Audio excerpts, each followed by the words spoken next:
Hi hello hybrid aglaonema പ്ലാന്റ്സിൻ്റെ ഒരു തൈ നടുന്ന വീഡിയോ ആണ് കേട്ടോ. ഒരുപാട് പേര് ചോദിച്ചിട്ടാണ് ഈ ഒരു വീഡിയോ ചെയ്യുന്നത്. അപ്പോൾ അതിന് വേണ്ടിയിട്ട് ഞാനൊരു മദർ പ്ലാന്റ് കട്ട് ചെയ്താൽ ആ ഒരു തണ്ട് ഉണ്ടാകും, വേരോടുക്കുള്ള ഒരു തണ്ട് ഉണ്ടാകും. ആ തണ്ടിൽ നിന്ന് നോടിന്ന് വന്നിട്ടുള്ള തൈയാണ് കേട്ടോ ഇത്. അപ്പോൾ ഇനി ഞാനിത് കട്ട് ചെയ്തതിനെ കൊണ്ട് ഇനി അടിവശത്തുള്ള തണ്ടിലും വേറെ ബേബി പ്ലാന്റ് വരും. അപ്പോൾ അതിന് വേണ്ടി ഞാനൊരു പോട്ട് എടുത്ത് വെച്ചിട്ടുണ്ട്. പോട്ടിൽ ഒരു ഓൾസ് കുറച്ച് വലുതായി പോയപ്പോൾ അതിൽ ചെറിയൊരു ഓട്ട് കഷ്ണം വെച്ച് കൊടുത്തിട്ടുണ്ട്.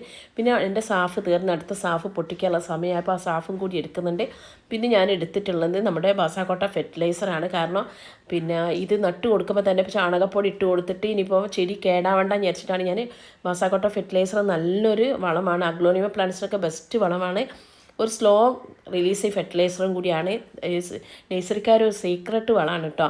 അപ്പോൾ ഇത് ഞാൻ ഓൺലൈനിൽ നിന്ന് വാങ്ങിയതാണ്. അപ്പോൾ അധികമാണ് ചോദിക്കാറുണ്ട്, വിളിച്ച് വരെ ചോദിക്കാറുണ്ട് എവിടുന്നാണ് വാങ്ങിയിട്ടുള്ളത്. ഓൺലൈനിൽ നിന്ന് വാങ്ങിയിട്ടാണ്. ഞാൻ അന്ന് വാങ്ങുമ്പോൾ 500 രൂപയാണ്, ഇപ്പോൾ എത്രയാണെന്ന് അറിയില്ല. അപ്പോൾ 2 പാക്കറ്റ് വാങ്ങിയിരുന്നു. ഒന്ന് ഞാൻ പൊട്ടിച്ചിട്ടുള്ളത്. പിന്നെ അപ്പോൾ എന്തായാലും നമുക്ക് ആവശ്യമുള്ള സാധനമാണല്ലോ, അതുകൊണ്ടാണ് 2 പാക്കറ്റ് ഒന്നായിട്ട് വാങ്ങിയത്. അപ്പോൾ ഞാൻ കുറച്ച് സാഫ് എടുത്തിട്ടുണ്ട്. നമ്മൾ കട്ട് ചെയ്ത ആ ഒരു ഭാഗത്ത് നമ്മൾ സാഫ് ഒന്ന് അപ്ലൈ ചെയ്യുക. അതുപോലെ തന്നെ നമ്മൾ മുറിച്ചെടുത്ത ആ തണ്ടിലും അപ്ലൈ ചെയ്യണം കേട്ടോ. അതിലിപ്പോൾ കാണിക്കുന്നില്ല. അതിന് ശേഷം നമുക്ക് എന്ത് ചെയ്യാം, നമ്മുടെ ഈ ഒരു പോട്ടി മിക്സ് അതിലേക്ക് ഇട്ട് കൊടുക്കുക. പോട്ടി മിക്സിൽ കുറച്ച് ഉമി എല്ലാം കൂടി ആഡ് ചെയ്തിട്ടുള്ള ഒരു പോട്ടി മിക്സാണ് കേട്ടോ. വെള്ളം മാർന്നു പോകാൻ കുറച്ച് മണ്ണും മണലും ഉമി എല്ലാം കൂടിയുള്ള പെർലൈറ്റ് എൻ്റെ കയ്യിൽ തീർന്നു പോയിട്ടുണ്ട്. ഇനി പെർലൈറ്റ് ഓൺലൈനിൽ കൂടി ഓർഡർ ചെയ്യണം. പിന്നെ അപ്പോൾ ഇതിങ്ങനെയുള്ള ഒരു പോട്ടി മിക്സാണ് ഞാൻ എടുത്തിട്ടുള്ളത്. അപ്പോൾ അതിൽ നമുക്കറിയാം നമ്മുടെ മുറ്റത്ത് വെക്കുമ്പോൾ തെങ്ങിൻ്റെ അതൊക്കെ വീഴും. അപ്പോൾ അതൊക്കെ ഒന്ന് എടുക്കുകയാണ്. നമ്മൾ കരടുകളൊക്കെ ഉണ്ടെങ്കിൽ എന്തെങ്കിലും ഉണ്ടെങ്കിലൊക്കെ എടുത്ത് മാറ്റിയിട്ട് നടുന്നതായിരിക്കും നല്ല കേട്ടോ. അപ്പോൾ നമുക്ക് ഇങ്ങനെ ചെയ്തിട്ടുണ്ടെങ്കിൽ പെട്ടെന്ന് വേര് പിടിക്കാൻ വേണ്ടിയിട്ടാണ് ചെയ്യുന്നത്.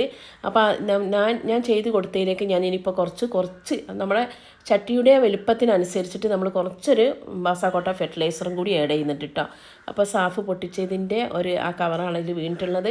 അപ്പോൾ അതും കൂടി നമ്മളൊന്ന് ഇങ്ങനെ ഇട്ട് കൊടുത്ത്, നമുക്കറിയാം നമ്മൾ നഴ്സറിയിൽ നിന്നൊക്കെ ചെടി വാങ്ങിയിട്ടുണ്ടെങ്കിൽ അതിൽ നമ്മൾ കാണും ഒരു പച്ചത്തരി. അന്നൊന്നും എനിക്ക് അറിയില്ലായിരുന്നു ഇതെന്താന്ന്, കുറേ മുന്നേ 2 വർഷം മുന്നേ പിന്നാണ് എനിക്ക് മനസ്സിലായത് ഇത് ബാസാക്കോട്ട ഫെർട്ടിലൈസർ ആണെന്ന്. അപ്പോൾ അഗ്ലോണിമ പ്ലാന്റ്സിന് ബെസ്റ്റ് വളമാണ് കേട്ടോ ബാസാക്കോട്ട ഫെർട്ടിലൈസർ. അപ്പോൾ ഞാൻ ഈ സാഫ് നടുന്ന സ്ഥലത്ത് കുറച്ച് സാഫും കൂടി അപ്ലൈ ചെയ്യുന്നുണ്ട്. ബാക്കിയുള്ള സാഫ് അവിടെയുള്ള എന്തെങ്കിലും ഒരു ഫംഗൽ ഇൻഫെക്ഷൻ ഇതിൽ വരണ്ടെന്ന് വിചാരിച്ചിട്ടാണ്. ഇനി നമുക്ക് ചെടി നട്ടു കൊടുക്കുകയാണ്. ഞാൻ ഒറ്റയ്ക്ക് വീഡിയോ എടുക്കുന്നതിനെ കൊണ്ടാണ് നടുന്നത് കാണിക്കാൻ, നട്ടതിന് ശേഷം കാണിച്ചത്. അപ്പോൾ നന്നായിട്ട് വെള്ളം ഒഴിച്ച് കൊടുക്കാം. വെള്ളം നന്നായിട്ട് വാർന്ന് പോകണം. വെള്ളം എന്താ പറയുക, പോട്ടി മിക്സിൽ കൂടെ വെള്ളം ഡ്രൈനേജിൽ കൂടി വാർന്ന് പോകുന്ന ഒരു പോട്ടി മിക്സാണ് ഞാൻ എടുത്തിട്ടുള്ളത്. അതുകൊണ്ട് തന്നെ ഇപ്പം നോക്കുമ്പോൾ വന്നിട്ടില്ല. പക്ഷേ നമുക്ക് ഒരു ഇത്തിരിയും കൂടി കഴിഞ്ഞിട്ടുണ്ടെങ്കിൽ നന്നായിട്ട് വെള്ളം താഴോട്ട് വരും കേട്ടോ. താഴോട്ട് വന്നതെന്ന് ഉറപ്പ് വരുത്തിയതിന് ശേഷം നല്ല തണലത്ത് നമ്മളിത്